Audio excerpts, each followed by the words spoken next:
There was once a man who had 12 children, and when the 13th child was born, he swore he would go to the crossroads and he would take the first suitable one he met to be godfather for the child and to hold him at the naming.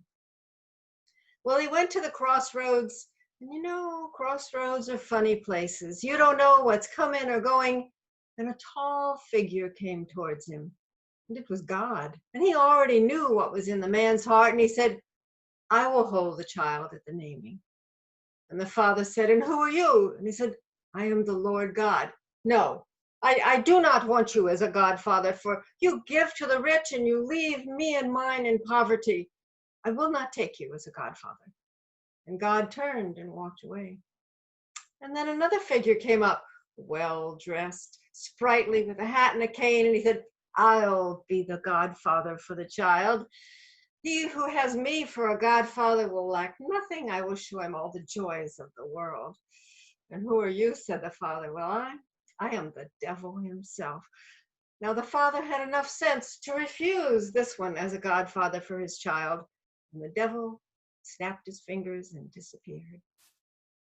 And shortly another figure came up, slowly, and he said, I will hold the child at his naming, for I treat all men equally. And who are you? Said the father. I am death. That is true. You take from the rich and you take from the poor. The baby naming is tomorrow at noon. Now, when word got out to the neighbors of just who the godfather was, there was a great crowd gathered. And they could almost not stand to look when Death took the baby in his arms. And some of those who did look said that he held out a bony finger for the child to clutch. Now, when Death was in the neighborhood on other business, he would occasionally visit his godchild. And when the godchild came of age, he came to him and said, come, it is time to get your godfather's gift. And he whisked the boy away to a special place in the forest, and he said, I will make you the finest physician in the world. You see this herb on the ground? And he picked the child a little bunch. If you go to the bed of a sick person and you see me standing at the foot of the bed, you can say with certainty that that person will die. He is ready to get up and walk the paths of the dead. But if you see me standing at the head of the bed, give him a bit of this herbs and you can say that he will get well. Well, the young man took the gift, and soon he was a famous physician. Oh, the young man only needs to look at a sick person, and he knows whether he'll get well or die. And the money came pouring in.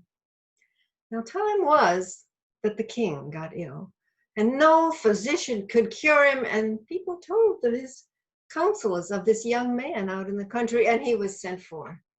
And he went in to the king's bedchamber, and he looked, and there was his godfather standing at the foot of the bed. Oh, said the young man, the king will reward me so richly. I will be famous. Perhaps my godfather will not mind if I do this just once. And he picked up the king's body and he reversed it in the bed, so that now Death was standing at the man's head. And he gave the king a little of the herbs, and the king took a deep breath, and a flush came back to his cheeks, and the young man was rewarded richly. But when he looked in the corner of the room and he saw his godfather and he saw the look on his face, he pleaded with him. He said, oh, godfather, I am sorry, but it was the king. And the godfather said, once you may do this.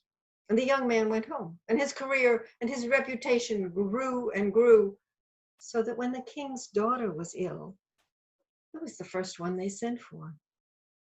The king offered not only a huge amount of money, but whoever could cure his beloved daughter could have her hand in marriage. And the young man went into the princess's bedchamber, and she was lying there as pale as clay, and there was his godfather standing at the foot of the bed.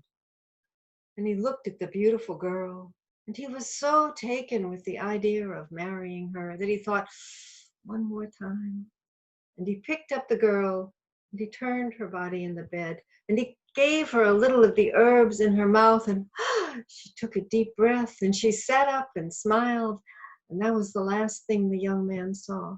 For his godfather wrapped him in his great cape, and whisked him away. Oh, godfather, I am so sorry. What is this place? They were in a long cavern lit by thousands, millions of tiny candles. Oh, what is this place? This is where we keep the flames of life, said Death. Everyone has a candle. The olds are short, the young candles are tall, though some of the young's candles are short as well. Show me my candle, godfather. And his godfather pointed to a tiny little candle guttering out in the wax. Oh, light me another, godfather. I cannot, said Death. When one goes out, one can be lit, and not until, put another one on top of mine. And Death did pick up a candle. For the love of a young person is not something even Death could take lightly. But either because that is not the way things are done, or because his hand slipped, but the candle fell, and it put out the young man's light, and he was truly in his godfather's arms at last.